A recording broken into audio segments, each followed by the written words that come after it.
Hey guys, welcome to my YouTube channel. In this video we are going to discuss about how to set financial goals for your future in USA or in other country. So before starting this video, please subscribe to our YouTube channel for more interesting videos. So setting short-term financial goals as well as mid-term and long-term is an important step towards becoming financially secure. If you are not working toward anything specific, you are likely to spend more than you should. So you will come them short when you need to money for unexpected bills.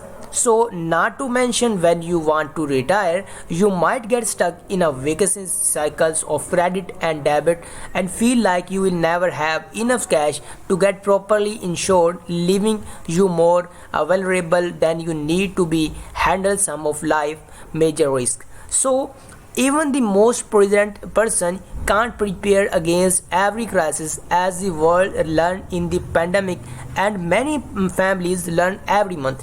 So what thinking ahead does, in given you have chance to work through things that could happen and do your best to prepare for them. So this should be ongoing process, so you can shape your life and goal to fit the changes that will inevitably comes. So actually financial planning gives you opportunity to formally review your goals, update them and review your progress since last year. So if you have never set goals before, take the opportunity to formulate them so you can get or stay on firm financial footing. So here are goals from near to distant that financial expert recommend setting to help you learn the life comfortably with your means. So reduce your money troubles and save for retirements. So first of all, short-term financial goals.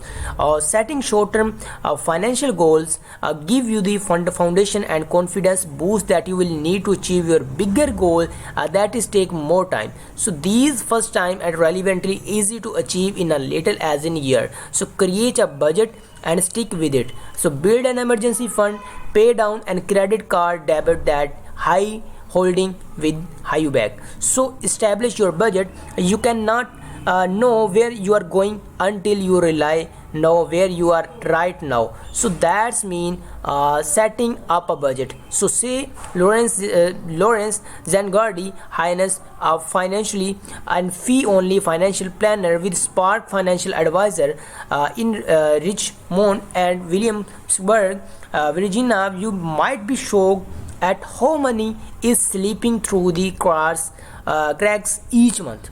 So first of all, as an easy to track your spending in the use of free budgeting program like Mint, it will combine the information from your accounts into one place, so you can label each expenses by category.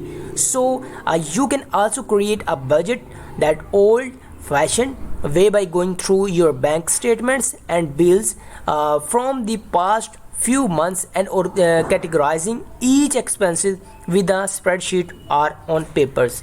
So you might discover that ordering seamless very work from home day or spending that much on lunches with co-workers if you are back in an office is costing you $350 per month at $15 per month a meal for 21 working days. So you might to learn that you are spending another $100 per weekend on date night meals with our significant other.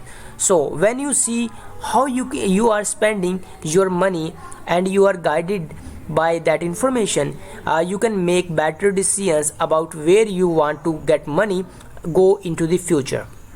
So is the enjoyment and the convenience of eating out worth $350 a month to you is so great as long you can afford it. So if not, you have just discovered as easy way to save money every month. You can look for ways to spend less when you dine out, replace some. So restaurant takeouts meal with the house-made foods or have combination of the two. So the third one is that you have to create emergency fund. An emergency fund is money you set aside specifically to pay you for unexpected expenses. To get started, $500 to $1,000 is a good goal. When you meet that goal, you will want to expand it so that your emergency fund can be cover greater financial difficulties such as unemployment. So if you don't have the emergency fund periodic COVID-19 pandemic, you will like to wish to you did, and if you did have one, you may have trapped into it and need to replenish it.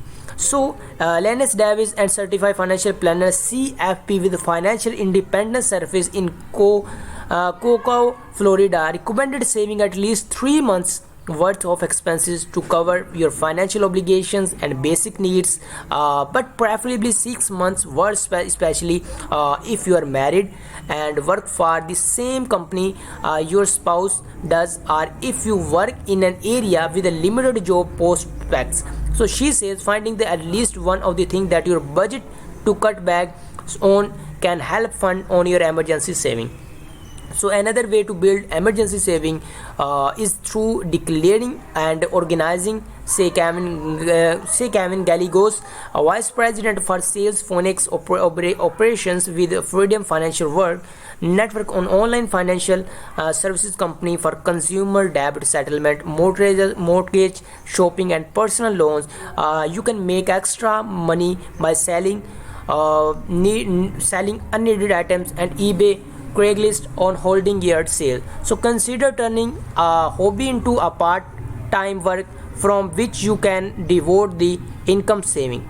So these are the main things you have to keep in your mind. So though probably you have to other saving goals too, such as saving for retirement, creating an emergency fund should be top priority. It's the saving account that create a financial stability you need to achieve your goals. And the third one is pay off credit card. Experts disagree whether to pay off cut card, debit card, create an emergency fund first. Some say that you should create emergency fund even if you still have credit card debit, because without an emergency fund, any unexpected expenses will spend you further into credit card debit. Otherwise, say you should pay off credit card debit first, because in the interest is so costly that it makes achieving an other financial goal much more difficult. So pick the philosophy that makes the most sense to you, or do a little of both at the same time. So as a strategy for paying off credit card debit, Davis recommends listing of all of your debits by interest rates from lowest to highest, then paying only the minimum of all of your highest rate debit. So use any traditional funds you have to extra payments on your highest rate card. So the method Davis describes is called the debit avalanche. So another method is considered called the debit snowball. With this snowball method, you pay off your debits in order to smallest to largest regardless of your interest rates. The idea is that the same sense of your accomplishment you get from paying off the smallest debit, you will give you the momentum to tackle the next smallest debit on soon you until you debit free. So Gallegos says that debit negotiation settlement is an appointment for those with $1 lakh or $10,000 or more in unsecured debit, such as credit card debits. So we cannot afford the required minimum payments. So companies that offer these services are regulated by the Federal Trade Commission and work on the consumer behalf to cut off debit as 50% in charge of fee, typically percentage of the total debit of the percentage amount debit reduction, which consumer should only pay after the successful negotiation.